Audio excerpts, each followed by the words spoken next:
Aujourd'hui, je repense à René.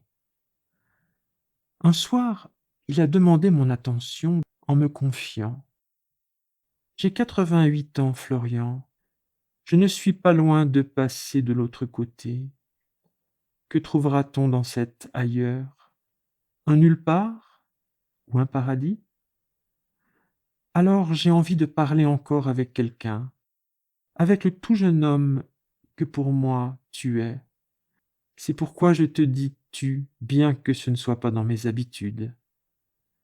Nous n'allons pas vraiment nous connaître, ni même nous rencontrer, encore moins plus si affinité, juste se dire un petit mot chaque jour, si tu veux bien.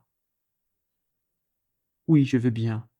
Et René, petit à petit, s'est raconté à moi, m'adressant chaque matin quelques lignes, incommodément saisies du doigt sur son téléphone.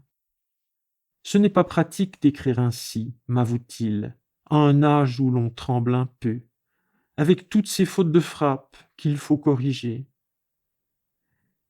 C'est tantôt une phrase ou deux, tantôt quelques mots, que je regroupe dans un fichier, et qui me donne le cheminement de cette vie, arrivée non loin de sa fin, et qu'il déverse tout entière au jeune homme inconnu, à ce Florian qui lui répond et lui fait du bien. Il me fait comprendre, à demi-mot, à demi-phrase, et je comprends. Il écrit: «Ma mère m'a toujours détesté, elle voulait une fille. Elle me corrigeait pour un oui ou pour un non. Mon père n'était jamais là.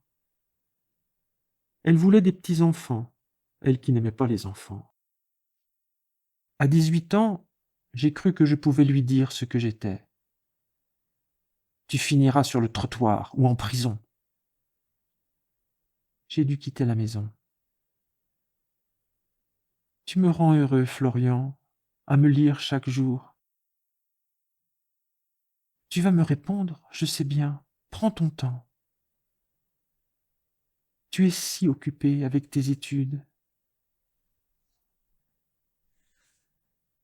Dans son jeune temps, René a aimé, à gauche et à droite, pour des rencontres furtives, dans des lieux où l'on ne trouve qu'un partenaire de quelques minutes, ni un ami, ou encore moins l'amour. Il le regrette. Il était dans l'attente. Encore heureux qu'il ait échappé au sida. Et puis, il l'a trouvé, son amour.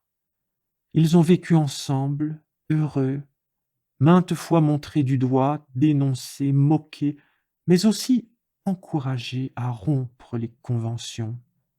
Ce qui se dit moral, ce qui se dit normal.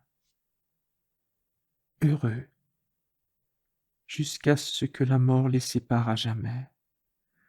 Son compagnon, plus jeune, son amour éternel, a succombé à une septicémie après des jours d'agonie. Il y a 4 ans.